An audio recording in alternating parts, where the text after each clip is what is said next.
Bismillahirrahmanirrahim. Assalamualaikum warahmatullahi wabarakatuh.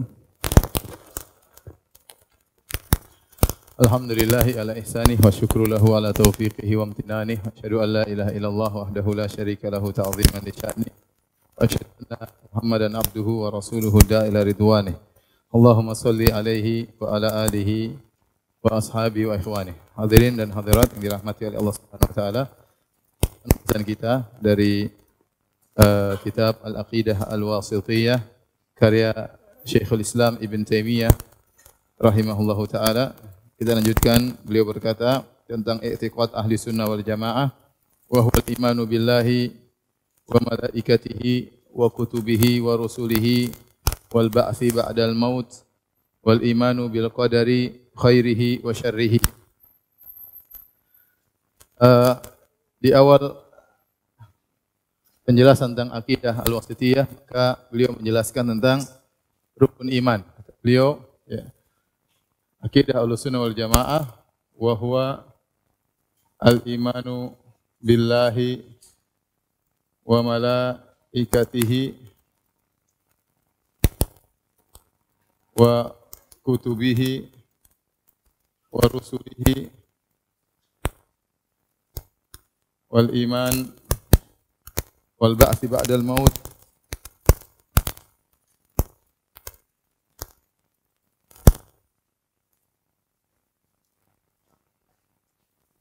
wal iman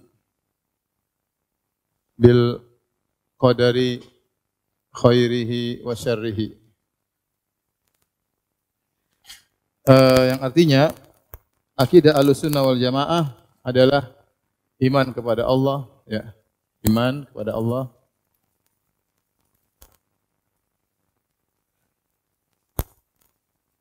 terus iman kepada malaikat-malaikatnya, kemudian kepada kitab-kitabnya, pada rasul-rasulnya, iman kebangkitan setelah kematian,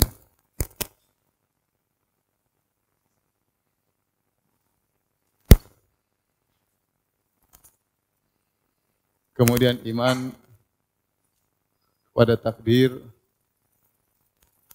yang baik maupun yang buruk.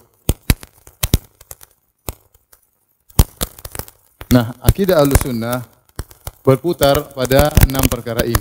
Karena akidah adalah masalah iman, dan 6 perkara inilah yang datang dalam hadis Jibril. Tatkala Jibril datang menjelma sebagai seorang, kemudian datang kepada Nabi SAW dan berkata, "Ya Muhammad, akhbirni anil iman." Ya Muhammad, kabarkanlah kepadaku tentang iman. Maka Rasulullah SAW berkata, "Al-imanu an tu'mina billahi wa malaikati wa kutubi wa rusulihi wal yaumil akhir wa tu'mina bil qadari khairihi wa syarrihi." Iman adalah engkau beriman kepada Allah, kepada malaikat-malaikatnya, kepada rasul-rasulnya, kepada kitab-kitabnya, kepada hari akhirat, yaitu kebangkitan setelah kematian, dan iman kepada takdir yang baik maupun yang buruk. Kalau kita kasih nomor, maka ada 6. 1, 2, 3, 4, 5, 6. Maka semua pembahasan akidah tidak akan keluar dari 6 perkara ini. Apakah secara mutabaqah, ya benar-benar pembahasannya langsung berkaitan dengan ini, atau secara tadammunan, yaitu mencakup di dalam bahasan ini, atau secara iltizaman, yaitu bahwasanya kelaziman dari pembahasan ini akan dibahas perkara ini misalnya. Tetapi seluruh perkara akidah, pembahasan akidah Ahlussunnah wal Jamaah, tidak ada yang keluar dari 6 perkara ini. Maka saya kasih pembahasan secara singkat, gambaran global tentang akidah Ahlussunnah wal Jamaah dan kaitannya yang akan dibahas oleh Syekhul Islam Ibn Taimiyah rahimahullah dalam Al-Aqidah Al-Wasithiyah. Adapun iman kepada Allah mungkin bisa kita bagi menjadi 3 secara umum, yaitu mengenai rububiyah Allah, ar-rububiyah, kemudian mengenai uluhiyah Allah atau disebut tauhid uluhiyah, kemudian tentang al-asma wa sifat.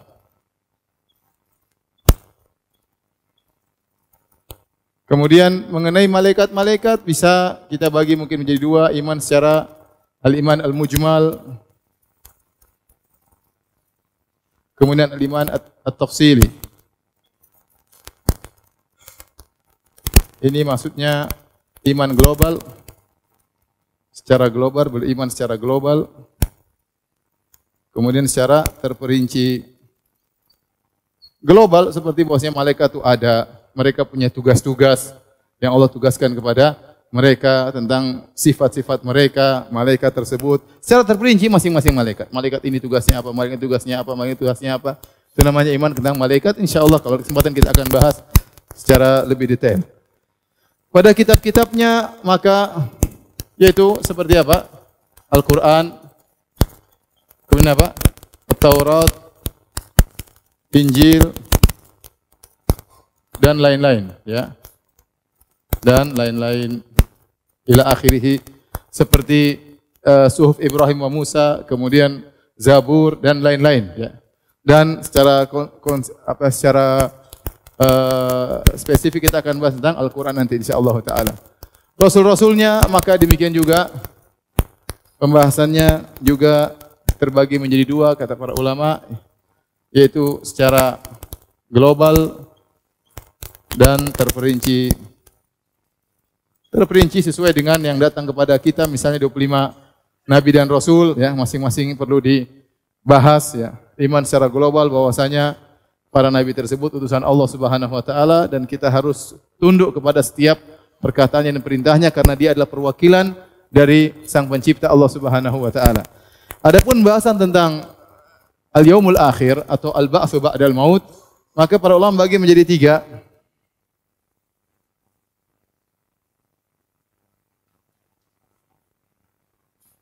Yaitu al-hayat al-barzakhiyah,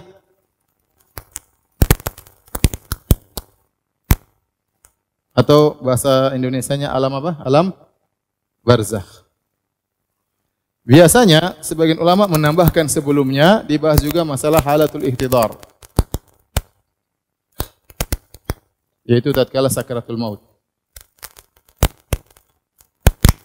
Sebelum pembahasan tentang kehidupan alam barzakh.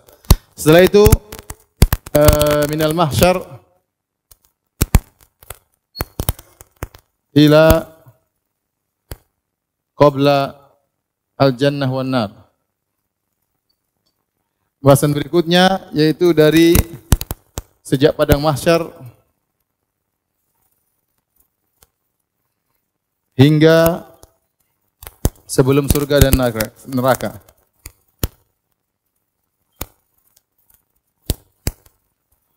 Kemudian yang ketiga baru al-hayat al-abadiyah, kehidupan yang abadi.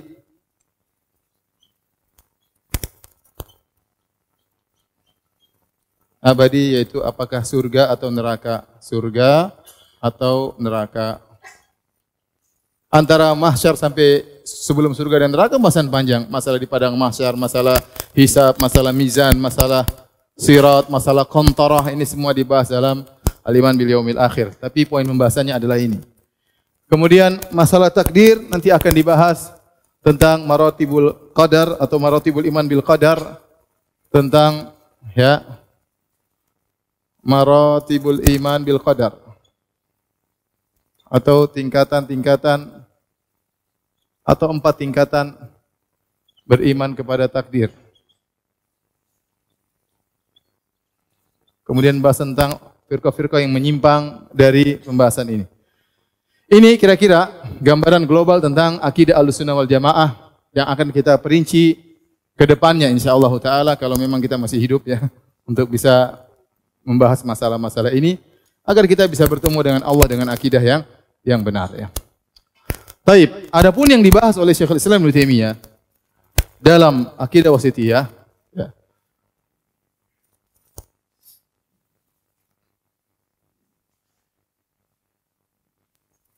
Pembahasan-bahasan akidah wasithiyah, al-aqidah al-wasithiyah, maka berputar pada, kalau kita boleh bilang, kepada 4 poros, yaitu pertama tentang sifat-sifatullah, tentang sifat-sifat Allah. Akidah Ahlussunnah tentang sifat-sifat Allah. Yang kemudian bahas tentang masalah masailul iman, Ini permasalahan-permasalahan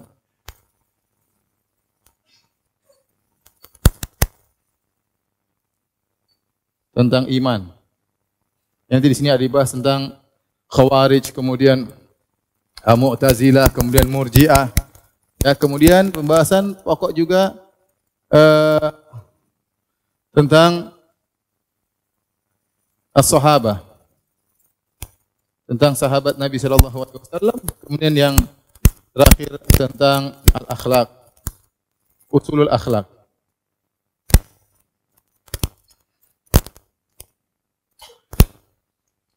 Pokok-pokok akhlak.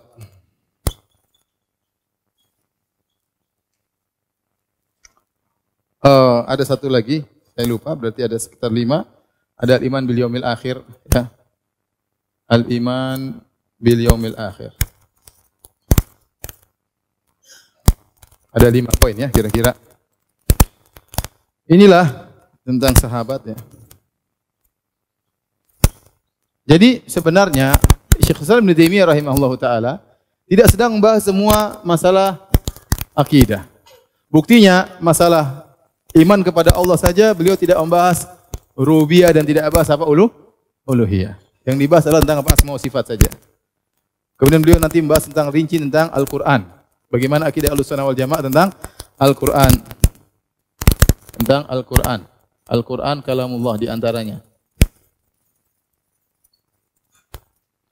Nanti masalah iman beliau akan bahas ya.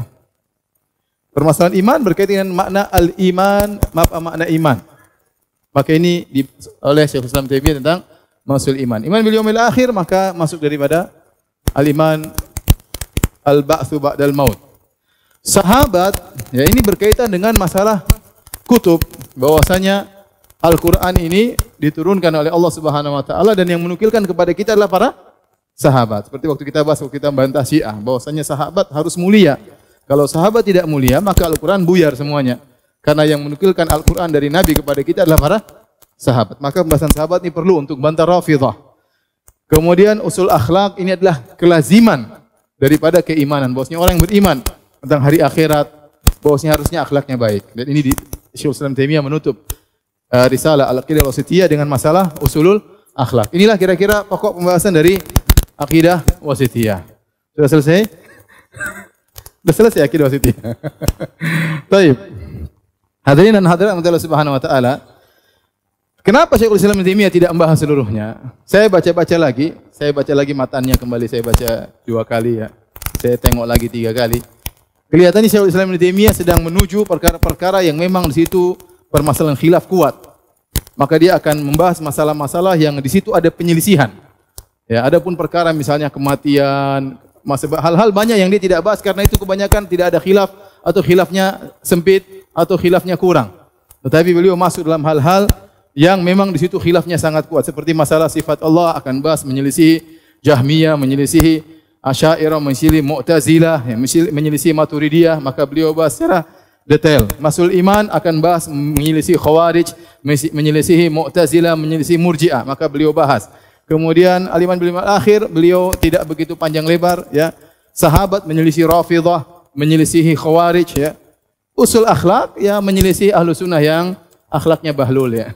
Agar mereka sadar bahwasanya akidah itu bukan hanya hiasan bibir ya, tetapi harus ada penerapan dalam kehidupan sehari-hari sehingga mereka memiliki akidah yang benar dan memiliki akhlak yang baik, merupakan kelaziman daripada akidah yang benar. Paham sampai sini? Baik, kalau sudah hapus. Tunggu, biar difoto dulu. Antum situ aja biar kena foto.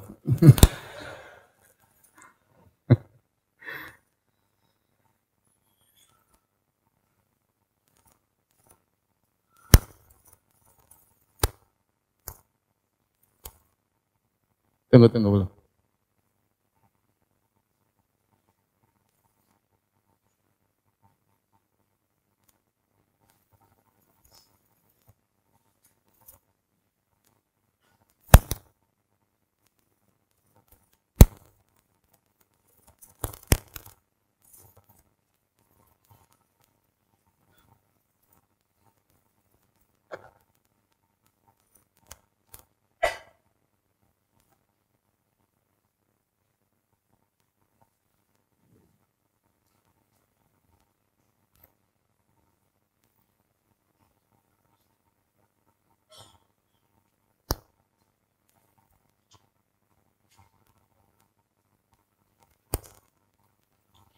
Kemudian Syekh Islam Taimiyah rahimahullah menyebutkan ya dalam Aqidah Wasithiyah kata beliau, wa minal imani billah al-iman bima wasafa bihi nafsahu fi kitabih. Wa minal iman billah al-iman bima wasafa bihi nafsahu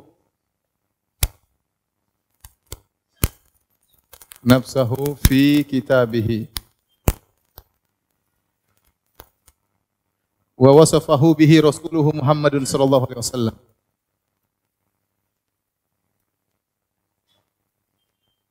Wa wasafahu rasuluhu bihi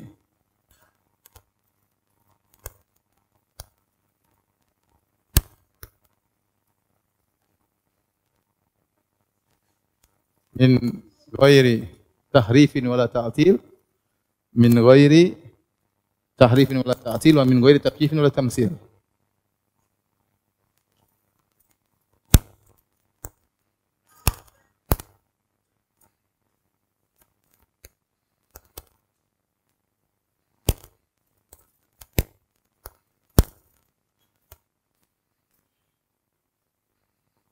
Jadi kata Ibnu Taimiyah rahimahullah taala, di antara iman kepada Allah, perhatikan kata beliau di antara, ya. Di antara iman kepada Allah. Iman kepada Allah. Jadi tidak semua yang beliau bahas adalah iman tentang apa yang Allah sifatkan tentang dirinya di Al-Qur'an,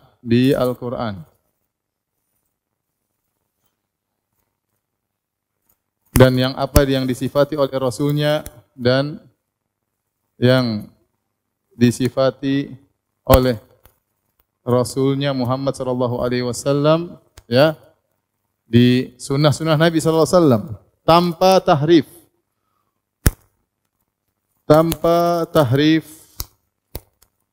dan ta'til, tanpa takyif membagaimanakan dan tamtsil menyerupamakan. Tamtsil itu menyerupakan. Takyif membagaimanakan.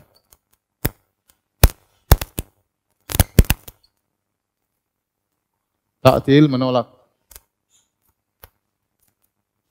Tahrif menyimpangkan atau membelokkan, menyimpangkan. Ini perkataan Syekh Islam Taimiyah berikutnya, di antara iman kepada Allah adalah iman dengan apa yang Allah sifatkan tentang dirinya dalam Al-Qur'an dan apa yang disifat oleh Rasulnya dalam hadis-hadisnya Muhammad sallallahu alaihi wasallam, tanpa tahrif, tanpa menyimpangkan, tanpa ta'til, tanpa menolak, tanpa takyif, tanpa membagaimanakan, dan tanpa tamtsil, tanpa menyerupakan. Di sini Syekh Islam Taimiyah mengatakan di antara, ya, ini menunjukkan bahwasanya beliau tidak sedang membahas tentang seluruh masalah iman kepada Allah Subhanahu wa taala. Maka saya akan singgung sedikit tentang iman kepada Allah, ya. Al-iman billah, sebagaimana tadi saya sebutkan, iman kepada Allah bisa kita bagi menjadi dua, tentang ilmu wal ma'rifah, yang satunya tentang amal wa talab. Ilmu wal ma'rifah maksudnya tentang ilmu dan pengetahuan. Adapun ini tauhid tentang beramal, konsekuensi beramal dari hamba. Maka untuk ilmu wal ma'rifah bisa dibagi menjadi dua, adalah tauhid ar-rububiyah, kemudian tauhid al-asma wa sifat. Adapun tentang al-amal wa talab, maka tauhid al-uluhiyah. Inilah membahas tentang iman kepada Allah Subhanahu wa taala. Maka bisa kita klasifikasikan menjadi dua, ada yang mengatakan tauhid al-ilmi wal ma'rifah, ada yang mengatakan tauhid al-amal wa talab. Ini pun dibagi tentang ilmu dan ma'rifah, bisa dibagi menjadi dua, rububiyah dan asma wa sifat. Yaitu pembahasannya adalah tentang zat dan sifat-sifat. Topik tentang zat dan sifat-sifat Allah. Adapun tauhid ini topiknya adalah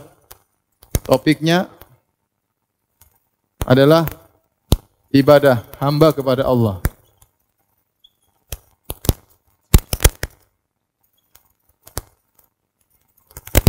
Tauhid rububiyah pembahasannya secara umum kepada tiga, yaitu tentang Allah adalah Esa, ya, tentang al-mulk, al-khalq, dan at-tadbir. Saya singkat-singkat aja, saya sudah pernah bahas di rububiyah secara khusus dalam satu kajian dan ada di YouTube. Nanti bisa dilihat ya. Tentang pemilikan, tentang penciptaan, tentang pengaturan. Maksudnya tauhid rububiyah itu apa? Meyakini Allah Maha Esa dalam pemilikan. Alam semesta ini yang miliki hanya siapa? Allah. Hanya Allah yang menciptakan. Alam semesta yang menciptakan cuma siapa? Allah. Kemudian yang mengatur alam semesta cuma siapa? Allah. Itu namanya tauhid ar-rububiyah. Tauhid al-asma wa sifat. Maka pembahasannya tentang asmaul husna, al-asma, al-husna, dan apa? As-sifat. Tentang asmaul husna dan sifat-sifat. Al-asma, al-husna. Kemudian as-sifatul ula, sifat-sifat yang tinggi. Ini mengenal tentang apa nama-nama Allah Subhanahu wa taala, bagaimana sifat-sifat Allah Subhanahu wa taala agar kita bisa lebih dekat kepada Allah Subhanahu wa taala. Nah, kalau kita sudah mengetahui tentang tauhid rububiyah dan tentang asma wa sifat, maka ini sangat memudahkan kita untuk beribadah kepada Allah Subhanahu wa taala yang dikenal dengan tauhid al-uluhiyah. Maka topik tentang tauhid al-uluhiyah berkaitan dengan amalan hamba. Ibadah hamba kepada Allah. Maka pembahasannya nanti mengenai tentang amalan-amalan, ya. Tentang al-a'mal. Seperti a'mal al-qulub atau al-a'mal al-qalbiyah. Kemudian a'mal al-badaniyah. Misalnya al-amal qalbiyah, misalnya pembahasan tentang amalan hati, misalnya roja, pengharap, kemudian khauf, takut, kemudian mahabbah, cinta kepada Allah Subhanahu wa taala. Bagaimana seorang hamba beribadah kepada Allah Subhanahu wa taala. Amalan badaniyah, contoh seperti menyembelih, az-zabhu, kemudian misalnya salat, misalnya puasa, nazar, dan lain-lain. Maka dengan mengenal tauhid rububiyah dengan baik, mengenal asma sifat dengan baik, maka seorang bisa beribadah kepada Allah dengan sempurna. Paham? Inilah topik pembahasan tentang iman kepada Allah secara global ya. Secara global. Paham atau tidak? Saya sudah capek-capek tulis, ente enggak paham, awas ya. Ya. Jadi ini tidak dibahas oleh Syekhul Islam Taimiyah tauhid uluhiyah. Beliau tidak bahas. Dan kalau ingin pemahaman Anda tentang akidah lebih baik, Anda silakan bahas kitab Tauhid ya, karya Muhammad bin Abdul Wahhab At-Tamimi rahimahullahu taala. Maka beliau membahas tentang tauhid uluhiyah dengan secara detail ya. Bahwasanya segala ibadah amalan hanya untuk siapa? Allah Subhanahu wa taala. Tauhid rububiyah juga tidak dibahas oleh Syekhul Islam Taimiyah dalam akidah wasitiyah. Padahal beliau sangat bahas panjang lebar dalam Majmu' Fatawa, terutama jilid pertama yang membantah falasifah, membantah ateis, membantah macam-macam. Beliau bantah. Dan bahasan juga sangat panjang. Tetapi beliau juga tidak bahas dalam akidah apa? Wasitiyah. Yang beliau bahas dalam akidah wasitiyah yang ini. Ini yang dibahas dalam apa? Ini pun tidak, cuma ini aja. Cuma tentang sifat-sifat saja.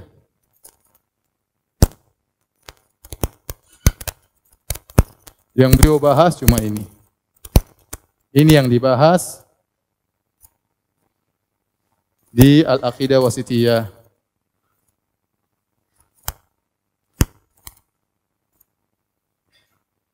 Makanya beliau mengatakan, wa minal iman, di antara iman kepada Allah adalah iman tentang sifat-sifat Allah. Ini saja yang beliau bahas.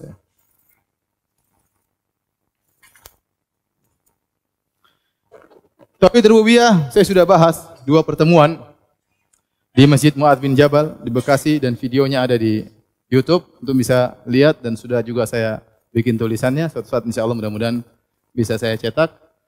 Tauhid uluhiyah saya sudah bahas juga di masjid, beberapa masjid, di antaranya di Masjid Duku Bima Al-Ikhlas. Ada 56 bab kalau tidak salah, saya baru sampai pada bab ke-35. Masih setengah. Dan jilid pertama sudah dicetak. Ya, mudah-mudahan bukunya 2 jilid ya. Adapun sifat-sifat mau kita bahas sekarang. Mau kita bahas sekarang. Silakan kalau sudah dihapus.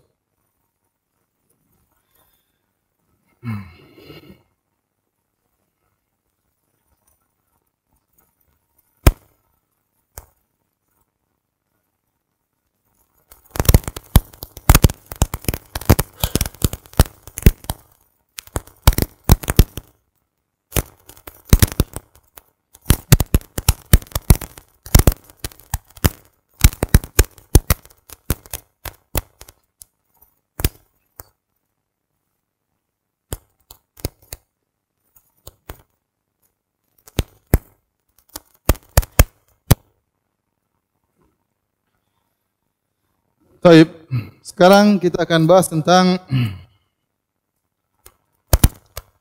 landasan akidah Ahlus Sunnah tentang sifat-sifat Allah.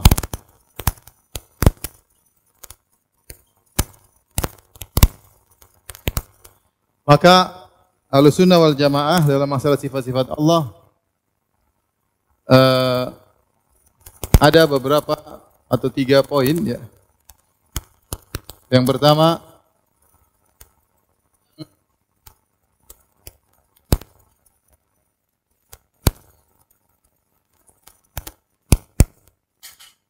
sifat yang ditetapkan dalam Al-Quran dan Sunnah. Dalam Al-Quran dan As-Sunnah. Atau disebut dengan As-Sifat As-Subutiyah.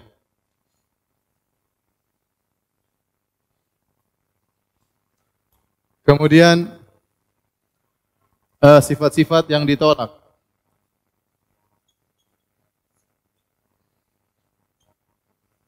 Di Al-Quran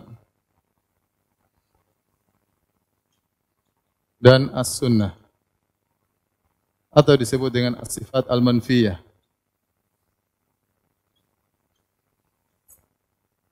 Kemudian sifat-sifat atau sifat-sifat yang tidak ditetapkan dan juga tidak ditolak di Al-Quran dan Sunnah.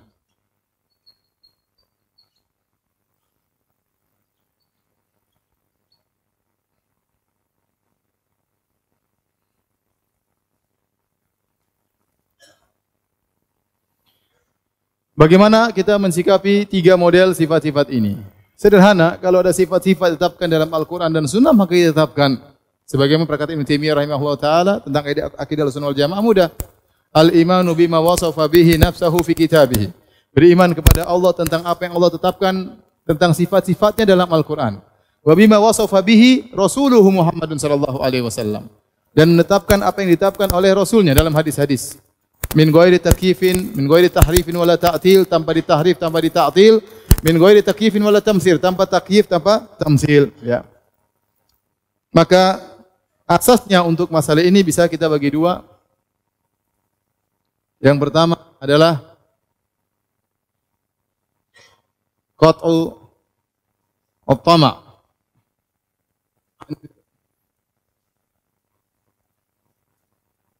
Idrak al-kaifiyah. Yang kedua, ya, adamu.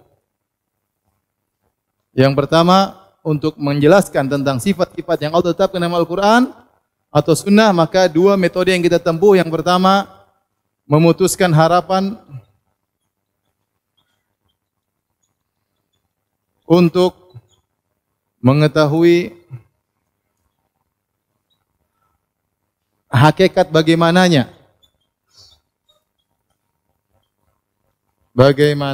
sifat-sifat tersebut.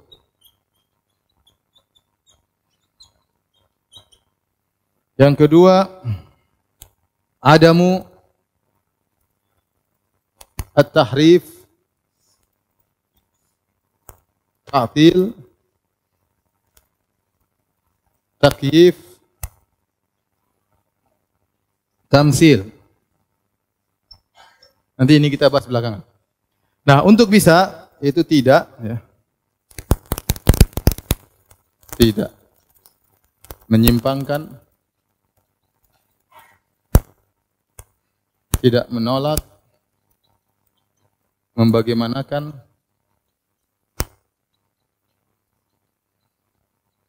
dan tidak memisalkan, memperumpamakan. Baik. Yang kita bahas malam ini insyaallah taala karena tinggal sedikit adalah tentang sifat-sifat yang ditetapkan dalam Al-Qur'an dan Sunnah. Bagaimana kita mensikapi sifat-sifat tersebut? Ya, dalam Al-Qur'an banyak sekali Allah sebut tentang sifat-sifat Allah. Ya, baik sifatul ulu, ketinggian Allah Subhanahu wa taala, sifat tangan Allah, sifat wajah Allah Subhanahu wa taala, sifat qudrah, ya. Kemudian sifat melihat, sifat mendengar. Banyak sekali sifat-sifat Allah nanti akan disebut oleh Syekhul Islam Taimiyah dalam Al-Aqidah Al-Wasithiyah. Tetapi bagaimana metode global dalam menghadapi sifat-sifat tersebut? Yang pertama yang harus kita pikirkan, yang kita lakukan, pertama adalah tidak boleh kita membayangkan bagaimana sifat tersebut. Ya. Mustahil, putuskanlah harapanmu untuk mengetahui bagaimana sifat tersebut. Tidak mungkin Anda mengetahui bagaimana sifat tangan Allah seperti apa, enggak mungkin. Enggak mungkin, ya. Ya. Kenapa? Karena dua hal. Kenapa? Karena dua hal. Pertama, kaidah, ya. Al-kalam fi sifat far'un anil kalam fi zat. Paham artinya? Ya, artinya pembahasan tentang bagaimananya sifat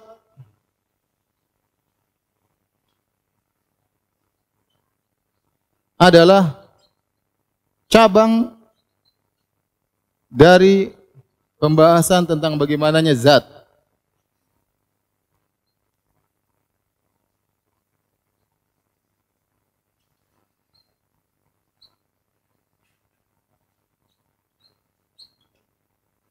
Sebenarnya bagaimana? Kita tidak akan mengetahui tentang sifat sesuatu kecuali kita tahu zat itu bagaimana, baru kita bisa tahu tentang sifat zat tersebut. Ya. Misalnya kita bilang air apa? Zatnya adalah begini-begini. Berarti dia sifatnya mencari tempat yang rendah misalnya. Ya. Misalnya batu sifatnya begini. Berarti zatnya begini. Berarti sifatnya keras dan gini-gini. Ya. Misalnya manusia tidak sedaging dan darah. Berarti sifatnya kalau kita robek akan keluar apa? Darahnya. Misalnya, dengan mengetahui zat, baru kita bisa bicara tentang sifat zat tersebut. Kalau zat tersebut tidak ketahuan, gimana kita mau bahas tentang sifat-sifatnya? Maka kalau Anda tidak tahu bagaimana zat tertentu, tidak mungkin Anda bicara tentang sifat-sifatnya. Karena pembahasan tentang sifat adalah cabang dari pembahasan tentang apa? Zat, paham? Dan tidak ada yang tahu bagaimana zat Allah Subhanahu wa taala. Karena Anda tidak pernah tahu bagaimana zat Allah, Anda tidak pernah bakalan tahu bagaimana sifat-sifat dari zat tersebut. Kaidah mengatakan al-kalamu fi zat, al-kalamu fi sifat far'un anil kalami fi zat. Pembahasan tentang sifat adalah cabang dari pembahasan tentang apa? Tentang zat. Paham? Paham tidak? Sini paham? Orang tanya, Ustaz, bagaimana cara Allah turun ke langit dunia. Pertama kita tanya dia, ente tahu Allah bagaimana? Enggak tahu. Ya sudah, kalau ente enggak tahu gimana turunnya, ente mau tahu. Langit saja ente tahu enggak gimana langit dunia, langit berikutnya bagaimana? Ente juga enggak tahu, enggak pernah lihat langit setelah langit dunia, ente enggak pernah lihat bagaimana. Ya. Jadi kalau orang ingin tahu bagaimana Allah turun ke langit dunia, pertama dia harus tahu Allah bagaimana dulu. Terus bagaimana dia tahu tentang langit gimana.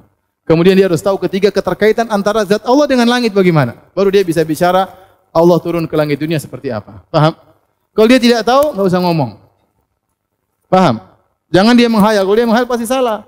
Karena dia pasti yang dihayalkan manusia, yang dihayalkan langitlah seperti tempat yang terbuka dan macam-macamnya. Jadi tatkala Anda tidak tahu tentang zat sesuatu, maka tidak bisa Anda bahas tentang masalah apa? Sifatnya. Sama. Allah punya tangan ya. Tangan Allah bagaimana? Kita bilang, ente tahu enggak zat Allah gimana? Kalau ente tahu zat Allah seperti apa, ente bisa bicara tentang sifat tangannya. Kalau ente tidak tahu bagaimana zat Allah, tidak usah bicara tentang sifat tangannya. Paham? Yang kedua, secara logika.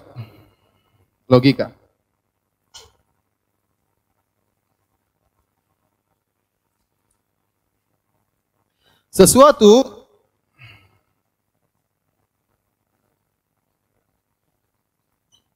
tidaklah diketahui hakikatnya kecuali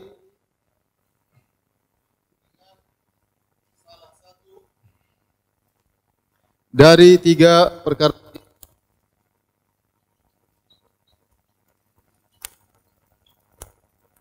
Yang pertama adalah melihat langsung. Yang kedua adalah melihat yang semisal. Yang ketiga dikabarkan oleh khabar yang siqah. Khabar yang siqah. Kita tidak bakalan, ini penting ya, ini penting. Kita tidak bakalan mengetahui hakikat sesuatu kecuali dengan tiga metode. Metode pertama, lihat langsung. Lihat langsung selesai. Kalau enggak melihat langsung, kita melihat yang semisalnya. Maka kita bisa bayangkan siapa dia dengan melihat apa? Semisalnya. Contohnya, seorang bertanya tentang Bintaro. Bintaro tuh gimana? Nanti, sini, ikut saya aja. Dia enggak pernah tahu Bintaro seperti apa. Begitu dia datang ke sini, ya sudah ini Bintaro lah yang kamu dengar-dengar ini. Sudah lihat langsung, berarti tahu Bintaro seperti ini. Kemudian misalnya, dia tidak pernah lihat Bintaro. Ya. Bintaro kayak apa? Enggak tahu. Oh gampang aja, kamu tahu Tegal kan? Tegal tuh mirip-mirip Bintaro misalnya. Oh Bintaro tuh, oh ya Tegal. Oh, Bintaro kayak gitu. Dia melihat yang semisalnya. Ya. Berarti dia sudah ada bayangan tentang siapa? Tentang Bintaro. Paham? Dia tidak lihat langsung, tapi dia lihat yang semisalnya. Atau dia tidak bisa melihat langsung dan tidak ada yang mirip dengan Bintaro, tidak bisa dibandingkan dengan Tegal. Tapi ada orang kasih tahu, oh Bintaro tuh begini. Ya, ada masjid ini. Oh jalannya begini. Sudah, berarti dia sudah bisa bayangkan karena ada yang kasih tahu, yang memberitahu orangnya terpercaya. Paham? Maka seorang bisa mengetahui hakikat sesuatu dari salah satu dari tiga metode ini. Paham sampai sini enggak? Paham ya? Sekarang kita mau terapkan kepada Allah Subhanahu wa taala. Baik. Kita ingin tahu Allah Subhanahu wa taala. Bagaimana caranya? Melihat langsung enggak mungkin. Melihat langsung enggak mungkin. Karena dalam hadis sahih Muslim kata Nabi sallallahu alaihi wasallam, "Ta'allamu annakum lan taraw rabbakum hatta tamutu." Ketahuilah, pelajarilah bahwasanya kalian tidak bisa melihat Allah sampai kalian meninggal dunia. Selama kalian masih hidup tidak bakalan bisa melihat Allah Subhanahu wa taala. Makanya Nabi Musa alaihissalam waktu beliau dipanggil oleh Allah Subhanahu wa taala di Bukit Tursina. Kemudian berbicara Nabi Musa dengan Allah Subhanahu wa taala. Kata para ulama, Nabi Musa merasa kelezatan luar biasa, kebahagiaan luar biasa tatkala berbincang-bincang dengan Rabb-Nya. Maka dia pun rindu ingin melihat Allah. Maka dia berkata, "Rabbi arini anzur ilaik." Ya Rabbku, tunjukkanlah dirimu, aku ingin melihatmu. Maka kata Allah, "Lan tarani," kau tidak bisa melihat aku. Dia ingin, tapi kata Allah, "Lan tarani," kau tidak mampu melihatku. Kemampuan mata manusia tidak kuat. Jangankan melihat cahaya Allah, kita melihat matahari aja enggak kuat mata kita. Melihat orang ngelas saja mata kita enggak mampu untuk melihat. Banyak hal yang tidak bisa kita lihat, jin tidak bisa kita lihat, iblis tidak bisa kita lihat, ya banyak hal yang tidak bisa kita lihat, mata kita enggak mampu. Maka kata Allah, lan tarani, kau tidak bisa lihat. Walakin inzur ilal jabali fa in istaqarra makanahu fa sawfa tarani. Falamma tajalla rabbu lil jabali ja'alahu dakka wa kharra Musa sa'iqa. Kata Allah, lihatlah kepada gunung, kalau gunung mampu untuk bertahan, maka kau akan melihatku. Tatkala Allah bertajalli, mulai menampakkan dirinya di gunung, maka gunung pun hancur, Musa pun pingsan atau mati. Ya. Tidak mampu, maka selama masih hidup tidak mungkin melihat Allah. Makanya waktu Nabi Muhammad SAW sudah naik ke Sidratul Muntaha, sudah dekat Allah Subhanahu wa taala. Saking dekatnya sampai para sahabat bertanya, "Ya Rasulullah, hal ra'aita rabbak?" Apa kau melihat Rabbmu? Sudah dekat sekali. Ya, Jibril aja mundur, cuma Nabi SAW di situ ketemu dekat sekali dengan Allah Subhanahu wa taala. Nabi berkata, "Nurun anna arahu." Ada cahaya, bagaimana aku bisa melihat Allah Subhanahu wa taala? Maka kemungkinan pertama melihat Allah secara langsung tidak bisa. Paham? Tertutup metode pertama, enggak mungkin mengetahui sifat Allah dengan melihat langsung. Paham? Baik, kita berpindah pada metode kedua, melihat yang semisalnya. Kalau kita enggak bisa melihat Allah, kira-kira ada yang semisal Allah enggak? Jawabannya enggak ada. Kata Allah, "Laisa kamitslihi syai' wa huwas samiul basir." Tidak ada yang serupa dengan Allah. Walam yakun lahu kufuwan ahad. Tidak ada satu pun yang serupa dengan Allah Subhanahu wa taala. Hal ta'lamu lahu samiyya? Apa kau tahu ada yang semisal dengan Allah? Jawabannya tidak ada semuanya. Kalau begitu, tidak ada yang semisal dengan Allah. Maka ini juga metode tidak bisa digunakan. Tinggal metode terakhir. Bagaimana kita tahu sifat-sifat Allah? Dengan pengkhabaran khabar yang thiqah, yaitu Al-Quran dan Sunnah. Maka satu-satunya metode yang bisa kita lakukan dalam memahami sifat-sifat Allah adalah metode ketiga. Itu yang disebut oleh Ibnu Taimiyah rahimahullah taala di antara iman kepada Allah, al-imanu bima wasafa bihi nafsuhu fi kitabih wa bima wasafa bihi rasuluhu Muhammadun sallallahu alaihi wasallam. Iman kepada Allah, sifat-sifatnya adalah beriman dengan apa yang Allah kabarkan dalam Al-Qur'an dan apa yang dikabarkan oleh Nabi dalam apa? Hadis-hadisnya. Paham? Maka metode inilah yang akan kita tempuh. Karena metode pertama tidak mungkin, metode kedua juga tidak mungkin. Paham?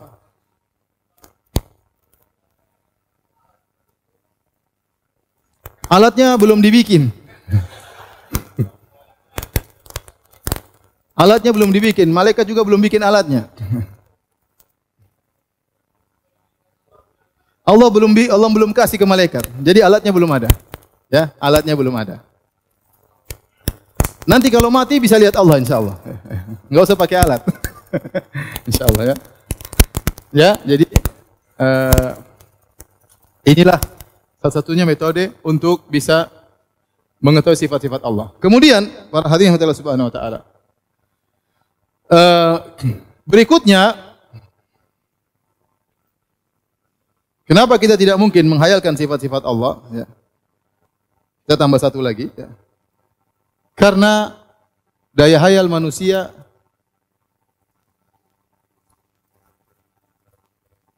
terbatas sesuai dengan apa yang pernah ditangkap oleh panca indera.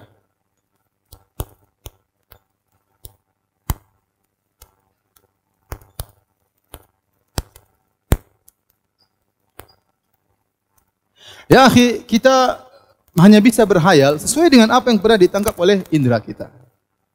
Saya contohkan, ada permisalan sederhana yang pernah disampaikan oleh para ulama. Misalnya ada seseorang yang dia tidak pernah melihat sejak lahir dalam kondisi buta.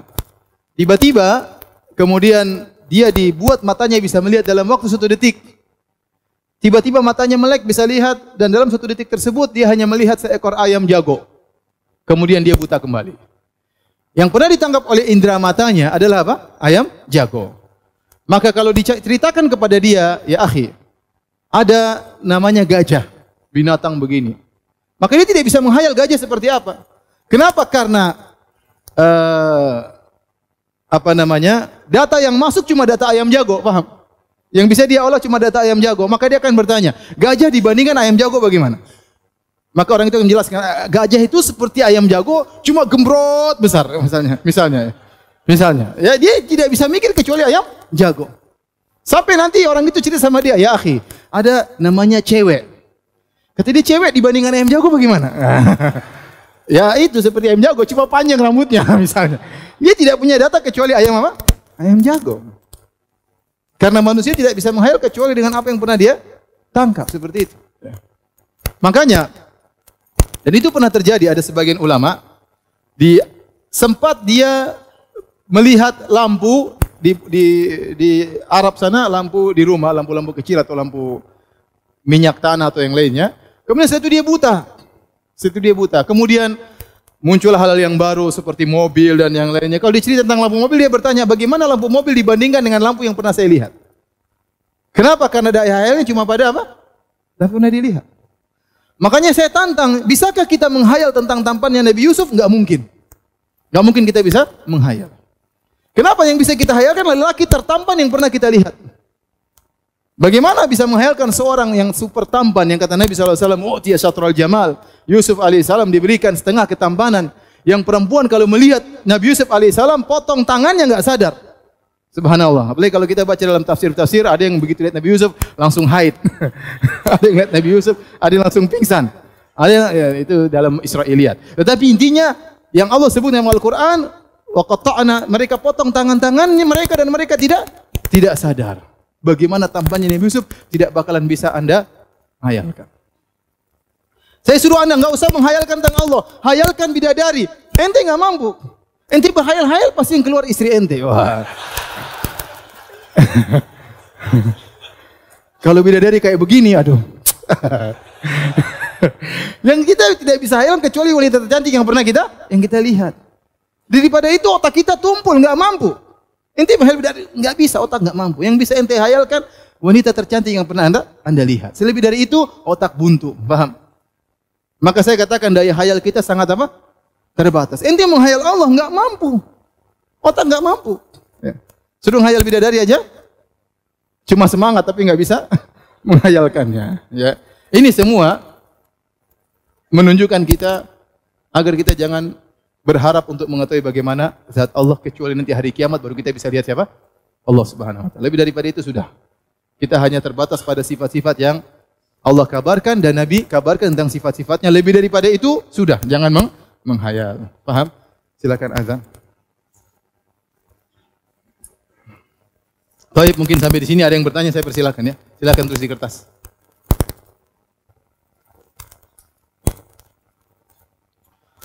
Baik, ikhwan dan akhwat yang dirahmati Allah Subhanahu wa taala, masih banyak pembahasan cuma waktu tidak cukup. Pembahasan berikutnya lebih sulit lagi tentang tahrif, kemudian ta'til, kemudian takyif dan tamtsil.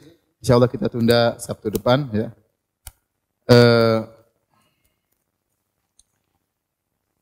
Kita akan menjawab pertanyaan-pertanyaan yang masuk ya. Ada beberapa pertanyaan yang jawabannya nanti saja ya. Minggu depan insyaallah taala, seperti pertanyaan apa perbedaan antara tasbih dan tamtsil ya. Sabar, belum dibahas ya. Ya. Untuk ilmu harus sabar ya. Ya. Kemudian contohnya juga seperti pertanyaan dalam kutub Qawaidul Musla, Al-Qawaid Al-Musla, tamtsil kadang disebut dengan tasbih dan tahrif kadang disebut takwil. Mohon penjelasannya. Sama, nanti juga akan dibahas pekan depan. Ustaz, apakah saat di akhirat kita akan tahu hakikat zat dan sifat Allah? Sebatas yang kita lihat. Ya, sebatas yang kita lihat. Oleh karenanya, di antara firman Allah Subhanahu wa taala, la tudrikuhul absar wa huwa yudrikul absar. Ayat ini disebutkan oleh sebagian ulama menunjukkan bahwasanya yang artinya Allah tidak bisa diliputi oleh pandangan, tetapi Allah yang meliputi segala pandangan. Bahwasanya pada hari kiamat kita akan melihat Allah, di antaranya melihat wajah Allah Subhanahu wa taala. Tapi pandangan kita terbatas. Tidak bisa melihat sempurna, melihat seluruh zat Allah Subhanahu wa taala karena Allah adalah Allahu Akbar. Ya. Pandangan bisa melihat tetapi tidak bisa meliputi, dan Allah berfirman, "Wala yuhituna bihi ilma." Ilmu kalian tidak bisa meliputi Allah Subhanahu wa taala di dunia maupun di akhirat. Maka di akhirat kita hanya bisa melihat apa yang Allah perlihatkan kepada kita dari zat Allah Subhanahu wa taala, di antaranya wajah Allah Subhanahu wa taala.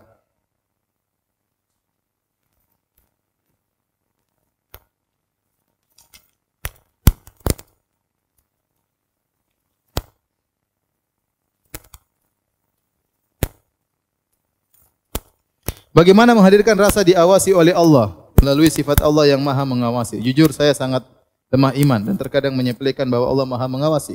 Ini dalil bahwasanya akidah itu terkadang hanya sebagai wawasan, bukan suatu yang merasuk dalam hati seseorang. Makanya tadi Syekhul Islam Taimiyah menyebutkan di akhir pembahasan akidah wasithiyah, dia menyebut tentang masalah akhlak. Karena sebagian orang belajar akidah hanya sekedar sebagai wawasan. Mungkin dia hafal usul tsalatsa, mungkin dia hafal akidah wasithiyah, mungkin dia hafal akidah thahawiyah, tapi secara perilaku terkadang tidak aplikasinya tidak ada. Ya.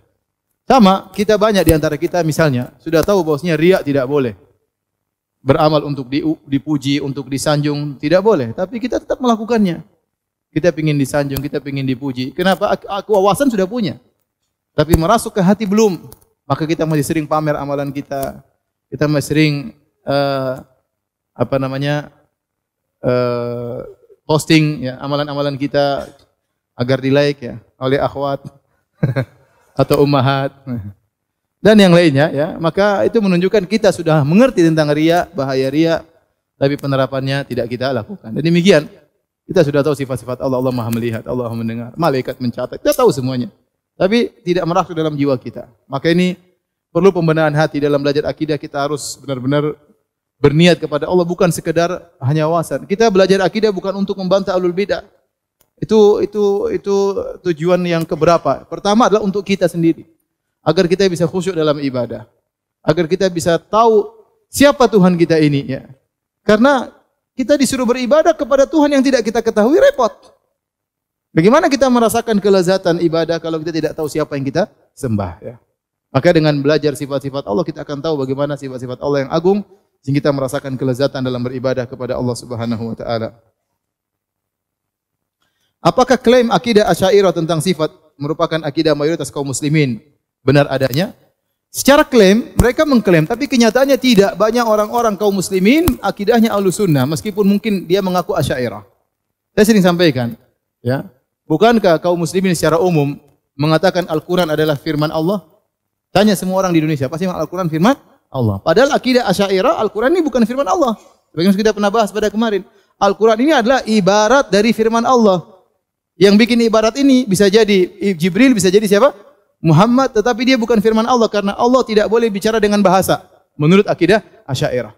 Bahwasanya Allah tidak boleh bicara dengan suara, tidak boleh dengan bahasa. Yang sudah kita bahas waktu kita bahas masalah zina halal ya. Maka saya katakan secara pengakuan mungkin mereka Asy'ariyah, tetapi kenyataannya masih banyak kaum muslimin masih di atas apa? Fitrah. Masih banyak kaum muslimin kalau sudah bicara tentang Tuhan mereka mengatakan kita serahkan kepada yang di atas. Dan ini menyelisih akidah Asy'ariyah. Asy'ariyah tidak mengatakan tidak boleh tunjuk Allah di mana, enggak boleh. Enggak boleh. Tidak boleh mengatakan Allah di atas dan tidak boleh mengatakan Allah di mana. Terus Allah di mana? Allah tidak di atas, tidak di bawah. Tidak boleh bilang Allah di mana. Sesuatu yang tidak di mana.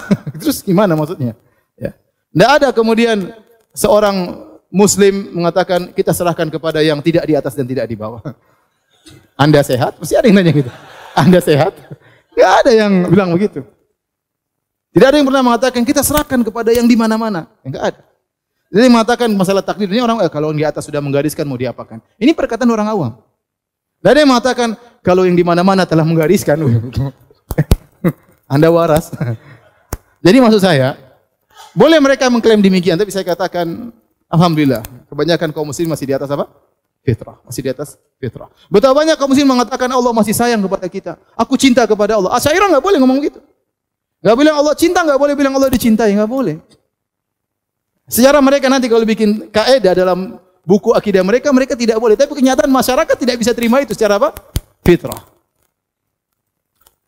Jadi kita bilang boleh mereka mengaku Asy'ariyah, tapi kenyataan alhamdulillah masih banyak masyarakat yang mungkin mengaku Asy'ariyah pun tidak mengerti tentang akidah Asy'ariyah, mereka masih di atas akidah Ahlussunnah wal Jamaah. Paham?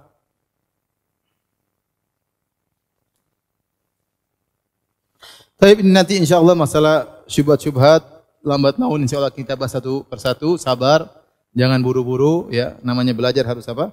Penuh kesabaran. Catat, tulis ulang di murajaah. Sebelum pertemuan pekan depan ente baca ulang lagi ya. Jangan datang ente bahlul lagi, jangan ya. Ente belajar dulu, ketemu lagi biar saya nyerangkan juga enak ya. Ya kalau ternyata ente lupa yang minggu lalu, repot nanti saya menjelaskannya. Tapi demikian saja kajian kita, insyaallah kita lanjutkan pekan depan biidznillah taala. Subhanakallah bihamdik asyhadu an la ilaha illa anta astaghfiruka wa atubu ilaik. Assalamualaikum warahmatullahi wabarakatuh.